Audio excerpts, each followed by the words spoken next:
Salam Bapak Ibu, saudara-saudari, sahabat BSJD yang diberkati dalam Tuhan.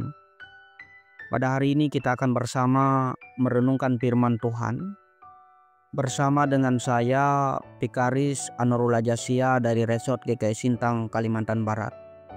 Firman Tuhan bagi kita hari ini, sesuai dengan Almanak Nas Gereja Kalimantan Pengelis, diambil dari Nehemia pasal 2, ayat yang pertama sampai dengan yang ke-11. Namun saya hanya membacakan bagian ayat yang kedua dan yang ketiga. Bertanyalah ia kepadaku, mengapa mukamu muram walaupun engkau tidak sakit?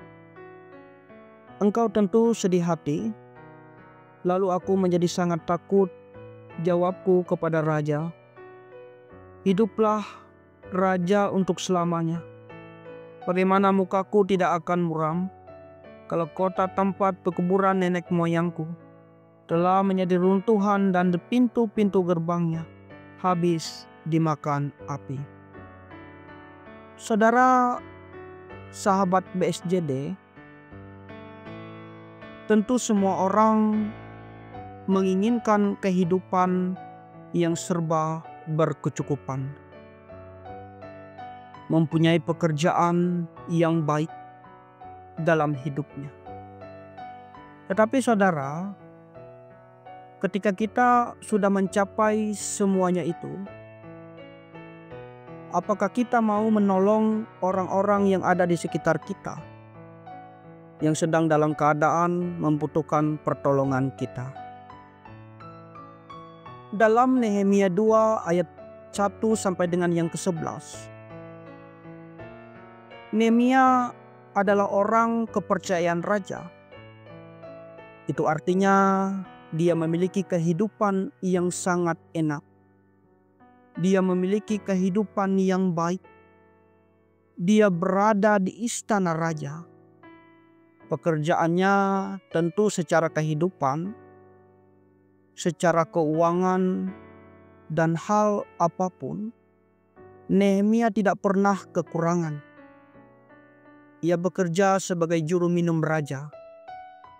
Dan perlu diketahui, hanya orang-orang yang dipercaya raja yang bisa menjadi juru minum raja. Nehemia orang yang dipercaya Raja Artasasta. Ini menunjukkan sebuah keberhasilan Nehemia. Mestinya Bapak Ibu, kalau Nehemia hanya peduli dengan dirinya, maka bisa saja ia melanjutkan hidupnya yang sudah sangat baik dan mudah, tanpa peduli dengan apa yang terjadi di Yehuda. Tetapi lihat ketika Nehemia mengetahui apa yang terjadi dengan kota tempat pekuburan nenek moyangnya telah menjadi reruntuhan, maka ia menyerukan kesedihan dan bahkan Nehemia berdoa pada Allah sebelum ia meminta izin kepada raja supaya ia diizinkan pulang untuk membangun kembali tempat itu. Bapak Ibu Saudara, pada waktu itu pasti banyak orang bertanya, untuk apa Nehemia meninggalkan kenyamanan yang ia miliki demi masuk ke dalam keadaan yang berat dengan apa yang terjadi di Yehuda. Tetapi di sini kita melihat kerendahan hati yang ditunjukkan Nehemia buat bangsanya. Ia mau berkorban, bahkan ia sangat bersedih ketika mengetahui apa yang terjadi di Yehuda.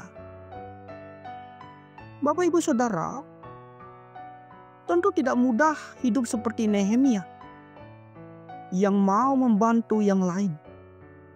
Tetapi disinilah kerendahan hati kita, iman kita diuji oleh Tuhan. Apakah kita mau menolong orang yang membutuhkan kita? Atau kita hanya menjadi orang yang sengaja menutup mata dan telinga kita supaya tidak mau melihat atau mendengar penderitaan orang lain.